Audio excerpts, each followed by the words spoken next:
Hi everyone, welcome back to my channel. భారతదేశంలోని అతిపెద్ద ప్రభుత్వ రంగం బ్యాంక్ అయిన State Bank of India clerical కేడర్లో జూనియర్ అసిస్టెంట్ ఉద్యోగాల భర్తీకి ప్రకటనను విడుదల చేసింది.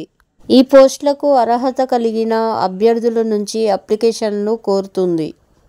ఈ నియామకం ద్వారా వివిధ రాష్ట్రాలు, కేంద్రపాలిత ప్రాంతాలలో మొత్తం 6,589 ఖాళీలను స్టేట్ బ్యాంక్ ఆఫ్ ఇండియా భర్తీ చేయనుంది. ఇందులో 5,180 రెగ్యులర్ ఖాళీలు కాగా 1,409 బ్యాక్లాగ్ ఖాళీలు. ప్రిలిమినరీ, మెయిన్స్, స్థానిక భాష ప్రావీణ్యం పరీక్ష ద్వారా అభ్యర్థులను ఎంపిక చేస్తారు. అర్హత గల అభ్యర్థులు ఆగస్టు 26వ తేదీ వరకు ఆన్లైన్లో అప్లై చేయవచ్చు. పోస్ట్ పేరు, ఖాళీలు: జూనియర్ అసిస్టెంట్ 6,589 ఖాళీలు. రెగ్యులర్ పోస్టులు 5,180 ప్లస్ బ్యాక్లాగ్ పోస్టులు 1,409.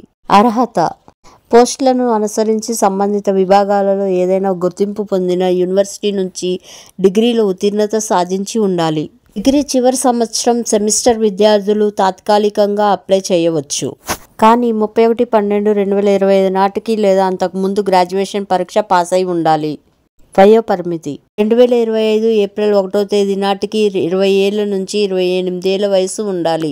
2/4/1997 నుంచి 1/4/2005 మధ్య అభ్యర్థులు జన్మించిన వారై ఉండాలి.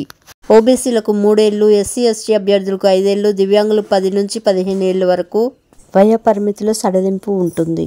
వేతనము: నెలకు 24,050 రూపాయల నుంచి 64,480 రూపాయల వరకు ఉంటుంది. భాషా నైపుణ్యం: స్థానిక భాషను చదవడం, రాయడం, మాట్లాడడం, అర్థం చేసుకోవడం వంటి అంశాలు తెలిసి ఉండాలి.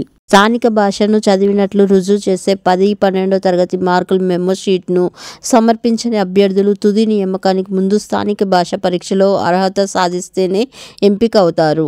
దరఖాస్తు ప్రక్రియ: ఆన్లైన్లో చేయాలి. దరఖాస్తు ప్రారంభం తేదీ ఆగస్టు 6, 2025. ఆన్లైన్ దరఖాస్తు స్వీకరణకు చివరి తేదీ ఆగస్టు 26, 2025. దరఖాస్తు ఫీజు: జనరల్, ఓబీసీ, ఈడబ్ల్యూఎస్ అభ్యర్థులకు 750, SC ST, PWS, ex service man అభ్యర్థులకు ఎటువంటి ఫీజు లేదు.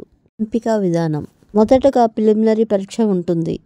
ప్రిలిమినరీలో పాస్ అయితే మెయిన్స్ పరీక్ష ఉంటుంది. స్థానిక భాషా పరీక్షను కూడా నిర్వహిస్తారు. తుది ఎంపిక: ప్రధాన పరీక్ష మార్కులు ప్లస్ స్థానిక భాష పరీక్షలో మార్కులు అర్హత ఆధారంగా. దరఖాస్తుదారులు గమనించవలసిన ముఖ్య అంశాలు: ఒక రాష్ట్రం, కేంద్రపాలిత ప్రాంతానికి మాత్రమే దరఖాస్తు చేసుకోవాలి. నెగిటివ్ మార్కింగ్: ప్రిలిమ్స్ అండ్ మెయిన్స్లో ప్రతి తప్పు సమాధానానికి పావువంతు కోత ఉంటుంది. నియామకం జరిగిన తర్వాత ఇంటర్ సర్కిల్ లేదా ఇంటర్సెట్ బదిలీ అంశం ఉండదు. తదుపరి దశల కోసం అప్లోడ్ చేసిన ఫోటో కాపీలను అభ్యర్థులు మరో 8 ఉంచుకోవాలి. దరఖాస్తు చేసుకునే ముందు అభ్యర్థులు అర్హతను నిర్ధారించుకోవాల్సి ఉంటుంది. తప్పు వివరాలు అనర్హతకు దారితీసే అవకాశం ఉంది. సెప్టెంబర్ 2025లో ప్రిలిమ్స్, నవంబర్లో మెయిన్స్ పరీక్షలు నిర్వహిస్తారు. నియామకం ముగిసే వరకు అభ్యర్థులు మొబైల్ నంబర్, ఈమెయిల్ ఐడి యాక్టివ్లో ఉంచుకోవాల్సి ఉంటుంది. Thank you for watching. Please subscribe to my channel.